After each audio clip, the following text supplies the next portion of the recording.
एक इंसान जो ना तेरी दौलत मांगे, ना शोहरत, ना सलामी, बस चाहे तो सिर्फ ये कि तो कुछ बांध जाए, वो इंसान तेरा उस्ताद होता है। जब अल्लामा इकबाल के उस्ताद मीर हसन के लिए शामसुल उलमा का खिताब तजवीज़ हुआ तो कमेटी ने पूछा, उनकी कोई तसनीफ? इकबाल ने जवाब दिया, मैं हूँ उनकी तसनीफ, अल्लामा इकबाल। किसी ने सिकंदर आजम से पूछा, तो अपने उस्ताद अरस्तु को अपने बाप फिलिप पर तरजीह क्यों देता है? सिकंदर ने जवाब दिया, मेरे बाप ने मुझे आसमान से जमीन पर लाया और मेरे उस्ताद ने मुझे जमीन से आसमान पर पहुंचा दिया।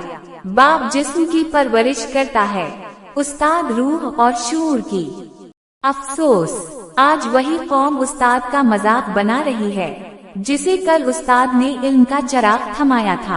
आज उस्ताद पर फिक्रे कसे जाते हैं और शागिर्द उसे टिकटॉक की नजर से तोलते हैं। याद रखो, उस्ताद अगर नाराज हो जाए तो तुम्हारी किस्मत के दर बंद हो जाते हैं, और अगर वो खुश हो जाए तो तुम वो बन जाते हो जो तुमने कभी सोचा भी ना हो।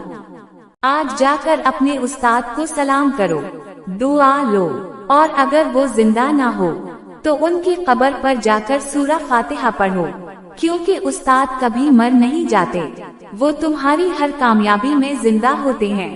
अगर आपने भी कभी किसी उस्ताद से इल्म लिया है तो इस वीडियो को उनके लिए शेयर करें, तबसरे में लिखें, मेरा उस्ताद मेरा फख्र, और चैनल नूरे हिदायत को सब्सक्राइब करें, क्योंकि यहाँ हर वीडियो आपकी रूह से बात करती है।